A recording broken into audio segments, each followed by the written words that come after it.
Вот такие члены, деревянные члены висят. Зал, две отдельные спальни, отдельный туалет, отдельная ванная. Утром решили позавтракать. Все рестораны, что-то непонятно, где что находится, поэтому зашли в 7-Eleven. И в 7-Eleven у них куча всего. Они вот любят все такое, все такие заготовки. Дошираки. Выбор, конечно, намного более богатый, нежели в Корее. И выпечка есть. Вечерком мы хотим закупиться и всего по чуть-чуть попробовать, оценить, как говорится. Так, у нас дополнительно 2 сэндвича, это будет у нас завтрак, минус 615.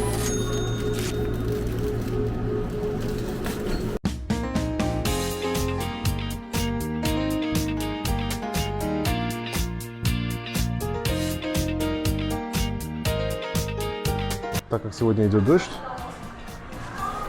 Крис попросился опять поиграть вдоволь того, чего он хочет.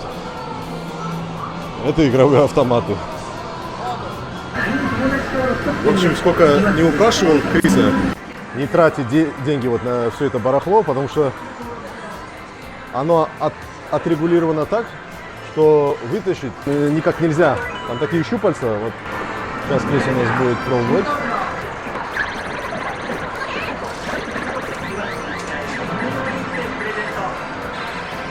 Это вот такой развод. Крис меня не слушается. Он получил деньги на день рождения, поэтому от родственников. Поэтому хочет их потратить так, как он и хочет. Короче, деньги на ветер. В общем, ряды и ряды. Куча разных автоматов. Японцы любители этого дела. Здесь, по крайней мере, сегодня я увидел пару детей. Так, а здесь уже игровые автоматы. Ну это тоже, что и мы играли, тоже на монетки.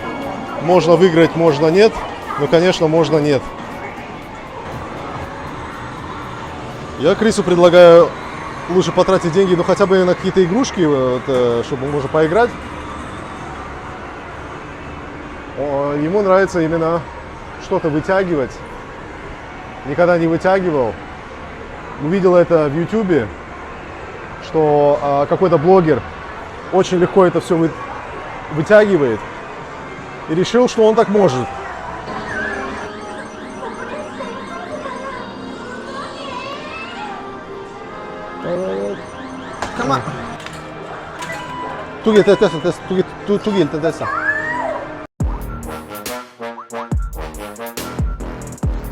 Люстра прикольная для игрового зала. Слишком богато. Так, Крис вроде бы разобрался, как играть. Игрушки довольно-таки недешевые. Одна игра. По-нашему получается 3 чоника. $3. На японском разберется, нет? Все, мы покинули это шумное место. Мы просто с Крисом договорились, что в последний день мы еще раз заедем, так как он хотел поиграться. Но сейчас договорились, что сегодня мы лучше поиграемся, так как сегодня у нас идет дождик. Все равно нам надо провести какое-то время в здании, пока он не закончится. Но судя по прогнозу, говорится, что вроде бы и завтра, и послезавтра даже будет. Но прогноз он такой, всегда неточный, очень неточный. Мы идем покупать ему футболку, за которой мы сюда приехали. Так, у нас здесь официальный Apple Store. Сейчас проверим, какие ценники у них здесь. Так, здесь у них есть, работает трейд-ин.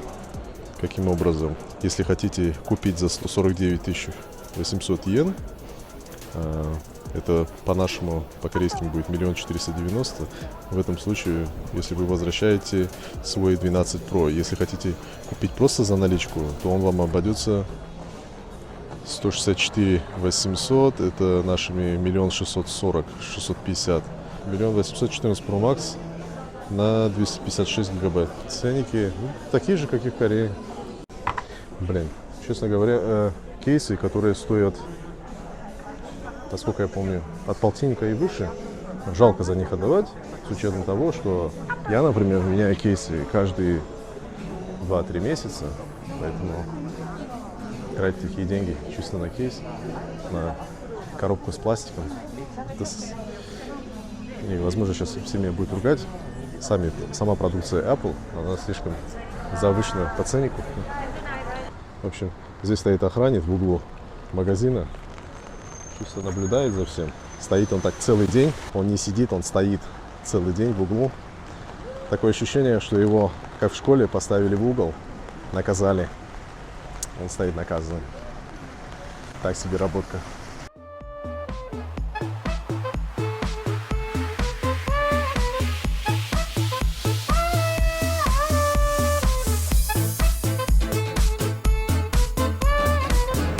Это что-то наподобие торгового центра маленького, я так понимаю. Называется Дон Кихот. Здесь я, опять же таки, Крис увидел что-то в Ютубе, что здесь много разной всячины. У нас есть действительно магазин, как бы по всем этажам. Магазин обо всем. Почему-то вывеска для корейцев на корейском языке «Садитесь на унитаз». Что за дела? Корейцы что, ногами залезают на унитаз? Стоим минуту, вот только приехал лифт на весь шоппинг-молл.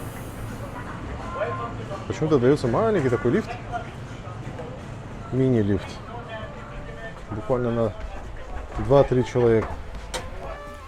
Блин, здесь как бы продается абсолютно все. Мы пришли с Крисом. Я, главное, иду, а там отдельно отдел для несовершеннолетних. Плюс, посмотрите, какие брелки сзади меня. Вот такие члены, деревянные члены висят. По-моему, Криса надо быстрее отсюда забирать. Но вот он запал вот на эти разные безделушки, которых в Корее куча. Вот Крис купил вот такую безделушку. В общем, оно стоит здесь 24 тысячи, короче, $20. Просто деревянная такая палочка. Вот как ребенку объяснишь, что он не прав? Я ему говорю, в Дайсо, они стоят у нас копейки. В общем, нагулялись, ноги болят, зашли поесть. Так как мы ничего не понимаем, смотрим на меню, показываем пальцы, что мы хотим поесть. Они говорят, это нельзя, короче, этого у них нет, того нету. В итоге выбираем то, что есть не хотим. Так, вот такой обед нам обошелся 12 на человека. Здесь у нас опять такие салфетки, которые пропитаны каким-то пластиком, что ли, в которых ничего не протирается. Потом вот такой ресторан я не люблю, когда столы так расположены, что сидишь друг перед другом и нормально поесть не можешь. Вот столы расположены вот так. Все сидят друг напротив друга. В общем, одни неудобства, потому что он заглядывает в твою косушку, ты заглядываешь к нему в тарелку. И такое ощущение, что у вас происходит какое-то соревнование по поеданию, скажем так, более аккуратнее. Обед у нас обошелся в 2400, по 1200 на человека. Это за котлетку японскую. Зашли в один, скажем так, типа универмага. Здесь 2 этажа, посвящено аниме. Все, что связано с каким-нибудь мультиком. Это те же самые брелки, разные просто фотографии, просто распечатанные фотографии. Например, вот просто фолдер, на ней просто картинка от этого вместе с этим персонажем. И стоит она $4. Вот за что? Либо вот простой брелок. сколько он стоит? Он стоит $14. И здесь куча таких. Для каждого мультика свои такие полки. И люди кучами набирают эти и брелки, и просто фотографии. Спрашивается, зачем? Ну, к примеру, просто картинки. Да. Картинки все продается. И все это где-то в раз 10, наверное, дороже, чем простая, скажем, та же самая тетрадка. Только потому, что на ней имеется вот такой вот персонаж. Только потому, что его просто взяли и распечатали. Либо вот тоже прикол. Здесь персонажи из мультика, и под них сделаны якобы духи. Как они пахнут. Как думаете, сколько такие духи стоят? Вот, допустим, $66. Вот такой флакончик. Конечно, мультики, персонажи этих мультфильмов, они никак не пахнут, но якобы под них, под каждый персонала сделали свой запах. Крис у нас смотрит Spy Family, это вот такой мультик. Потом хочу взять вот такой, я даже не знаю, что это какая-то материя, на ней просто распечатан рисунок в виде постера. Знаете, сколько стоит? $20. Вот такой кусочек лоскута с принтом. Вот как надо делать деньги. Короче, сына еле отговорил от этого постера за $20. Там просто этот лоскуток, который он, по-моему, даже не будет вешать в комнате. Вот у него сейчас задача. У него появились деньги, он хочет их где-то потратить. Неважно, нужна это ему, ерунда не нужна. И вот так приходится ребенку постоянно объяснять. Контроль какой-то должен быть. Так, мы собрались уже уходить, потому что искали футболку, из-за которой мы приехали, в принципе, в Японию. На детей футболок нет, и мы хотели что-нибудь такое именно, что в Японии можно найти. Короче, нигде не было футболок. Уже стали уходить, и я заметил футболки там Супер Марио. Стали заходить дальше, а он себе как раз вот выиграл этот мяч от Майнкрафта.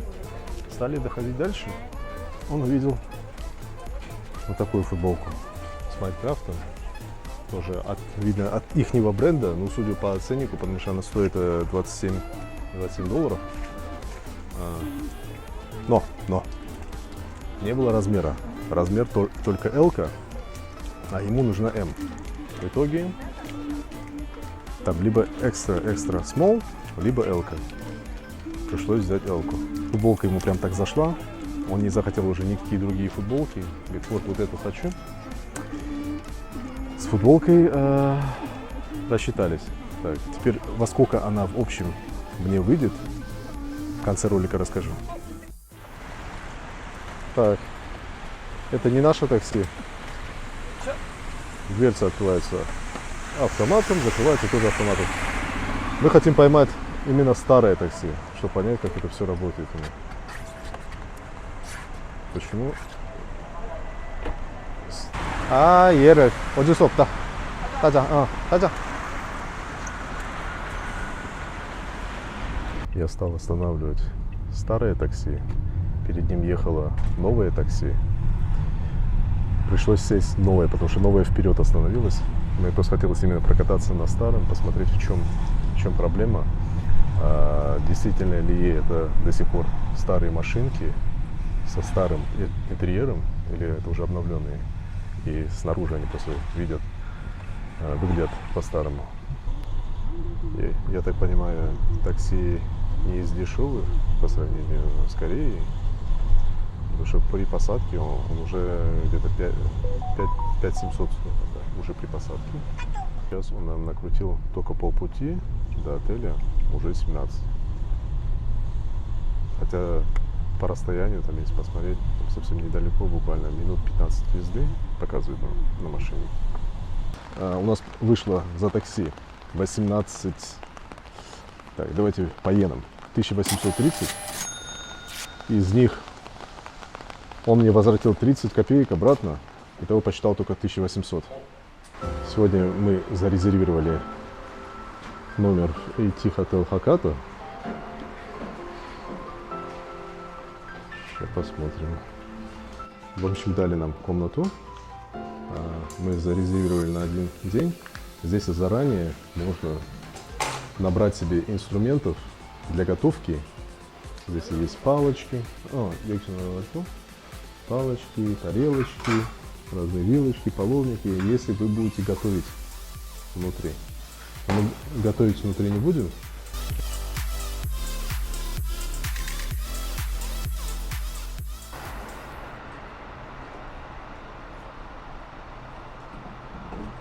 Что, два замка?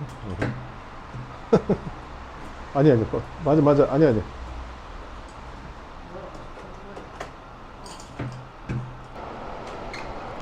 У них на двери два замка. Раз, два. Мы сюда ключ вставляем, сюда вставляем. Если будете в Японии, в Фукуоке, обязательно проверьте отель. Он называется AT Hakata Hotel. Через погоду, если заказывать по-нашему, здесь это будет стоить где-то 116 тысяч, это где-то чуть меньше $100. А на фронте этот же номер, он стоит 170. Отель представляет себя, как можно ближе вы можете ознакомиться именно с японской квартирой. Здесь отель, это, предполагаю, была какая-то вилла, какое-то здание под апартаменты, и они все переделали под отель. Покажу маленькое ревью. Прямо перед входом, как мы заходим. Ну, тапочки, конечно, даже в отеле, там шкафчики, все такое. Но здесь у нас прям в японском стиле туалет. Раковина, есть стиральная машина и есть японская ванная. Она вот прям топится. Сейчас в ней прям душно-душно. Здесь ванная, здесь можно сесть на стульчик. На стульчик. И как в сауне попариться. Там у нас дополнительные полотенца. Рядом с этой стороны у нас идет туалет. Туалет отдельный. По левой стороне сразу первая дверь. Она в виде перегородки сделана. Вот так. Здесь сразу идет гардеробная.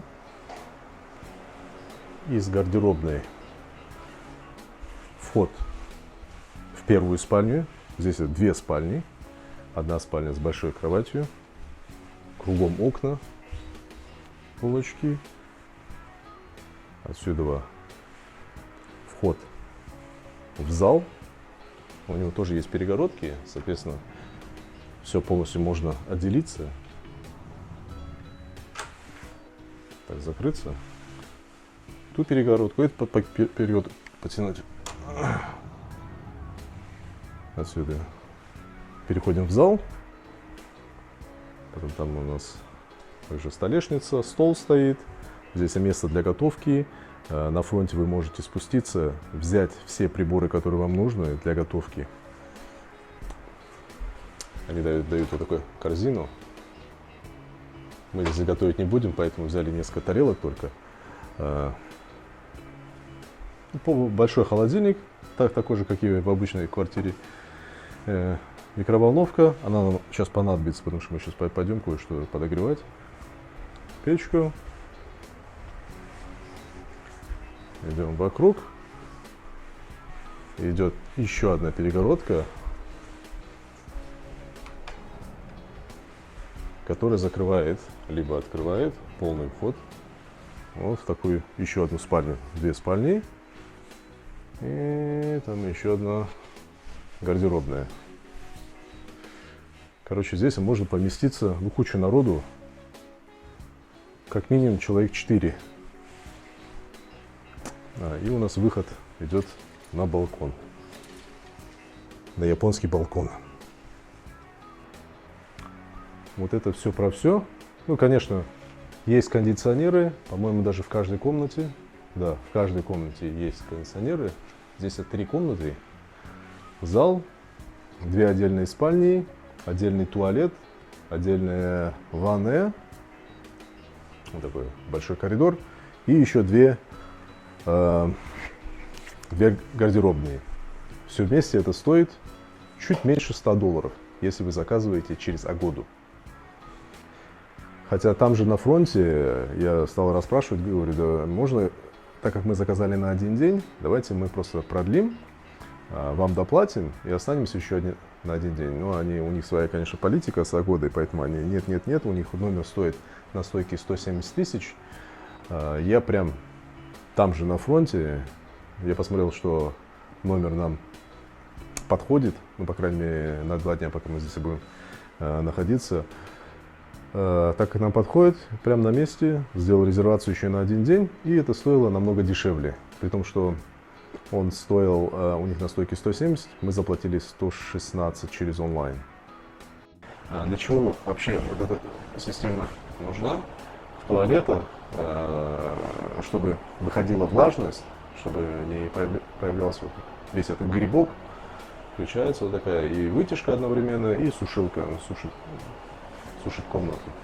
И одновременно, если закинете туда одежду, она просушит еще и одежду. Сейчас мы попробуем постираться. У нас скопилось пару вещей. Закинем в комнату, в ванную комнату, и посмотрим, за сколько все это высохнет. Посмотрите, как много дверей при входе. Раз дверь, 2, 3, 4, 5. 5 дверей. Хотя комнат всего лишь 2. С этой двери в гардеробную. И потом в спальню. Со спальней в зал. Если можно прокрутиться, полностью сделать вокруг, открыть полную стенку. Получается без стенки, большой проем в зал. Кухню. С кухни опять можно будет пройти в тот же коридор. Потом с этого коридора можно опять пройти, получается, в зал. Сделать вот этот круг.